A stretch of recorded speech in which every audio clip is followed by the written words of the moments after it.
What's going on, everybody? Welcome to the Hot List. I come to y'all around 12 o'clock Central Standard Time. We hang out and talk real estate. We talk real estate questions, concerns, and I answer a question of the day that is submitted by a listener of the podcast. To find out how you can get your question answered on air, all you got to do is just hang out with me for a few minutes. So, the Hot List has recently morphed, gone through some changes. Like some of you guys know, we used to talk properties. Now that is very difficult to do without getting in trouble. So what I do now is I answer questions about real estate, whether it's some type of question in general, maybe a concern, and I answer that for the person that sends me the message. And then I also use that question for future episodes just like this one. So if you have a real estate question and you want to submit a question of the day, you can submit it to me on Facebook, YouTube, or the podcast player of choice that you are tuning in. All you got to do is just drop it in the comments. And what I will do is, firstly, I will answer that question for you so that you have an idea of what the answer is, or maybe that will help springboard you with some direction to a more in-depth answer. From there, I will use it to create episodes just like this one, because if you have that question about real estate, there is a very high probability that somebody else is going to have that question as well. And what better way to help out others than by answering common questions that people either submit, I get from buyers or sellers, maybe even sometimes other agents. So the question of the day that I got today is an extremely great one, and it's something that many of us are going to go through as homeowners. So the question of the day: how do I fix my yard's drainage problem? While this is not a huge concern during cold weather, this does give you some time to kind of plan ahead and consider some options and give you some direction. Like I said, drainage problems can be a major issue for homeowners. Not only does poor drainage cause standing water in the yard, it becomes muddy, swampy. If it gets close to the house, it could also add to leaks in the foundation, and that's a whole other issue. On top of that, without proper drainage, lawn maintenance and landscaping become more challenging. There are a number of things that can be done to remedy drainage issues in the yard, and I would recommend taking action sooner rather than later. And this allows you to avoid problems in the heavy spring and summertime rains. Like I said, this is a great time to not only plan it out, but potentially get the project knocked out as well, as long as you're not dealing with frozen ground. So when answering the question of the day, how do I fix my yard's drainage problems, we're going to talk about 5 ways to keep your yard from flooding and correct those drainage problems. Number 1, grading issues.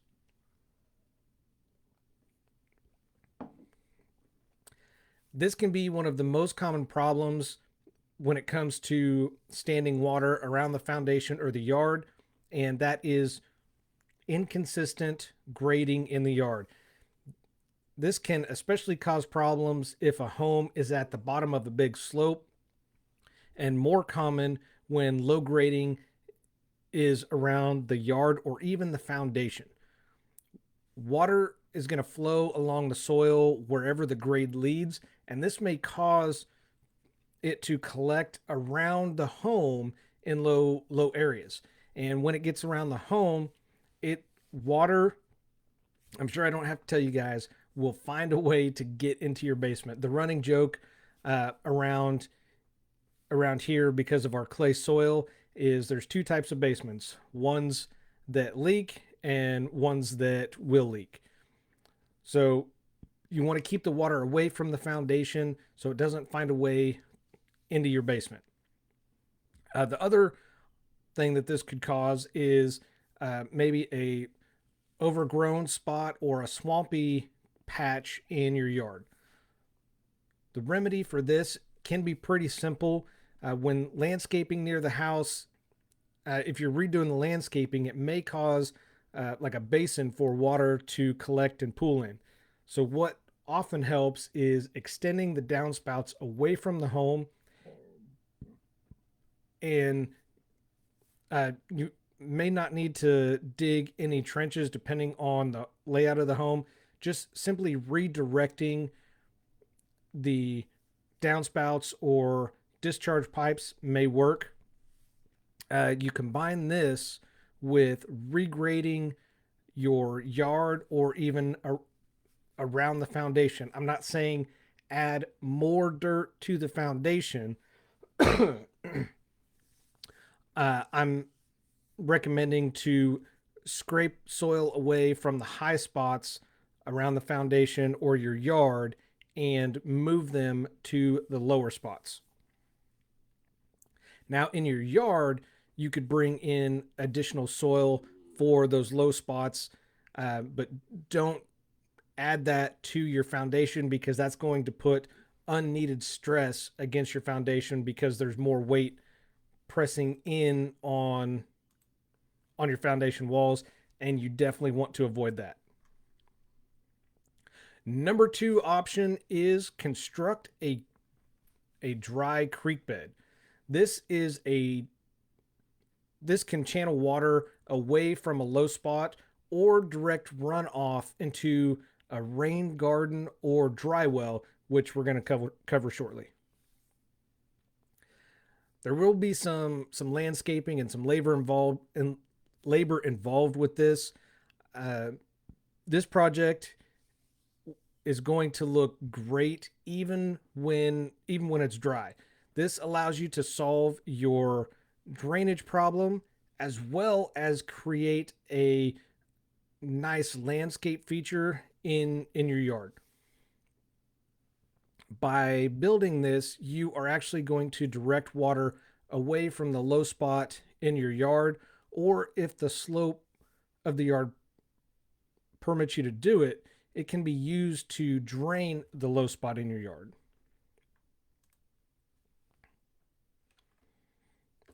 And number three on the list, I said we'd get to it shortly, is building a rain garden. Now, people may not know what this is. This is something that is, I won't say relatively new, but people didn't really know the name for it. And this is, sorry, I don't know what's going on with my cough. With the rain garden, this is a great way to beautify a low spot in your yard that collects or retains water. Because a rain garden is an area of the yard designed to catch water and fill it with plants that love water. Just a quick side note, this is not necessarily going to solve a soggy yard problem. If you put the rain garden there, it's going to help. It's not going to fully eliminate it. This will look better than just having a swampy or muddy overgrown patch in your yard, for sure. And keep in mind, with the rain garden, this doesn't have to hold water like a pond. That's not what your goal is here. This is used for decorative purposes, or you can use it to hold excess water until it drains away or dries up. When choosing plants for your rain garden, the key to these is choosing the right plants. I would absolutely recommend a plant that is native to your area, that's got really deep fibrous roots. These really work the best because they're not going to get washed away, and because they're always thirsty for more water, they're really going to do a great job absorbing that water. Number 4 on the list is probably the most popular and most versatile system for dealing with drainage issues, and that is installing a French drain. Uh, these are extremely popular because these disperse water over large areas through a perforated pipe that's buried. And the pipe must be surrounded by some type of material that allows the water to drain. Most of the time, people do gravel or river rock, and gravel is typically the most popular, even though now there are some type of easy flow systems that include the pipe and a filter sock in a package. So what that filter sock does, it goes over the perforated pipe, and that allows water to still flow through, nothing to clog the holes in that perforated pipe, just like gravel would let it do.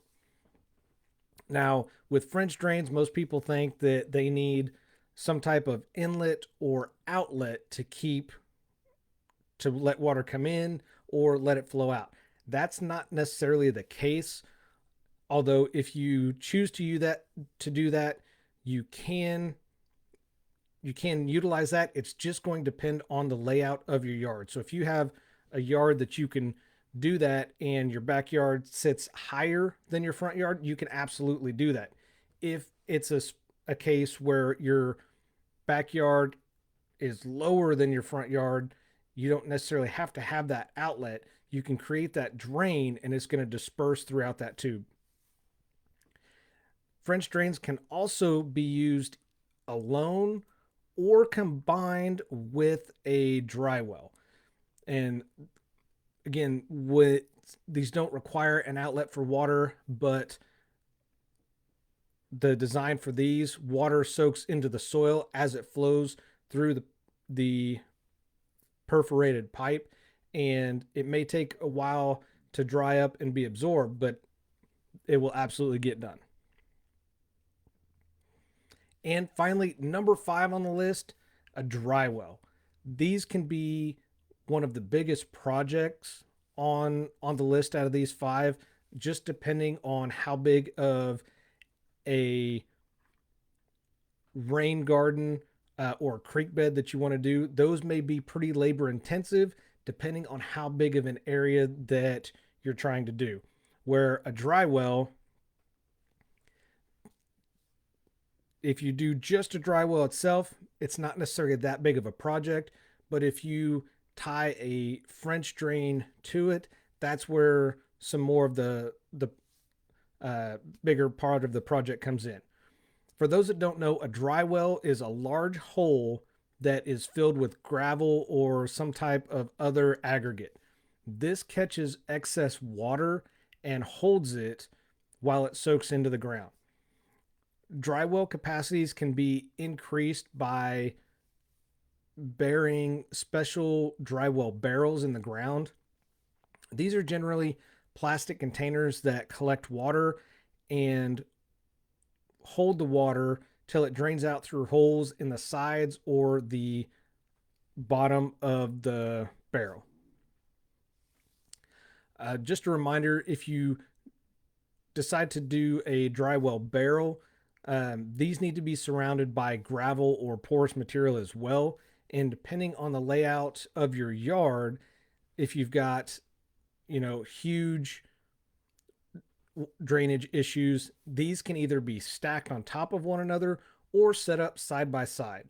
To figure out what type of size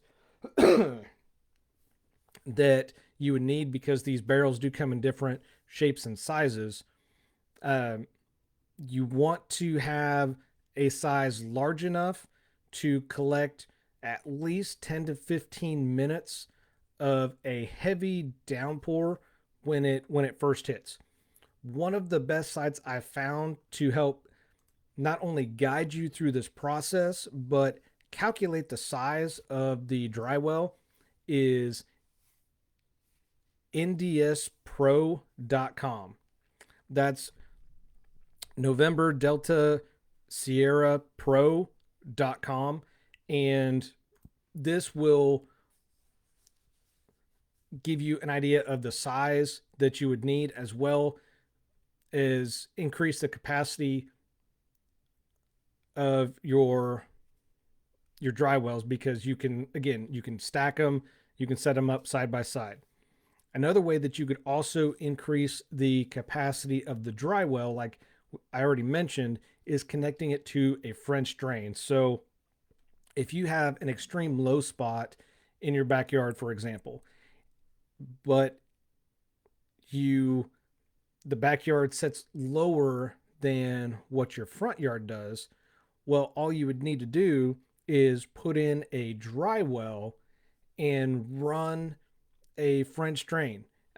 Again, all you got to do is just bury the French drain, connect it to the dry well, and as that dry well fills up, it will start to flow along that French drain and just be soaked up and dissipate into the soil over time. So that's it. Those are the top 5 ways to remedy your yard drainage issues. Again, number 1 was grading issues. So by fixing your grading issues and adding downspouts to take water away from the house, that's not only going to keep water from pooling around the house, that's also going to give your foundation some additional support and help as well. Number 2, construct a creek bed. This is to help channel water away from a low spot or direct runoff into a rain garden or dry well. Number 3, build a rain garden. Like I mentioned, this is if you have an extreme low spot that collects or retains water, the rain garden is an area that is going to be designed to catch water and fill it with plants that just absolutely love water. You want to choose a plant that is native to your area with deep fibrous roots. Number 4 is the most known and most popular item or popular way to on the list, and that is installing a French drain. And again, these don't necessarily have to have an inlet or an outlet to drain. If you don't have that capability, you can still install a French drain, because all it is a perforated pipe with a filter sock over it so it doesn't get plugged over time. Surround it with some gravel. You can make it as long as you need it to, and this is going to help dissipate water over time, and it's going to soak into the soil as it flows down that perforated pipe. And again, finally, number 5 is a dry well. These are large holes or barrels that you can dig into, you can bury into your yard, and will allow the water to drain out either the side or the bottom. Depending on the drainage issue that you have, you want to have a dry well large enough that it will collect the first 10 to 15 minutes of a large downpour. And again, to calculate the size as well as help with some guidance with this part of it, if you go to ndspro.com, they can help guesstimate the size that you would need. So I'm curious, for everybody listening, are you familiar with all 5 ways that we covered? Have you heard about them before? Maybe you've tried them yourself. I would love to hear what worked for you, as well as see your projects that you did in the comments. Please let me know. I would love to be able to show clients, friends, family, even listeners of the podcast, what the end project can be and or what the end result can be once you start this project. So make sure that you drop your pictures in the comments. Thank you guys so much for listening and tuning in. I have included a link in the description for Apple Podcast as well as Spotify. If you've missed out on previous episodes of the hot list and you want to get caught up, just click on those links. They'll take you right to those two podcast players and you can follow them and subscribe. You'll get notified as new episodes become available and it'll automatically be downloaded into your playlist. Thank you guys so much for tuning in. Again, I'm your host, Matt Johnson with Keller Williams Realty. I do this because your experience matters and should be trusted with a veteran. Y'all have a phenomenal day, and I'll see you tomorrow. Take care.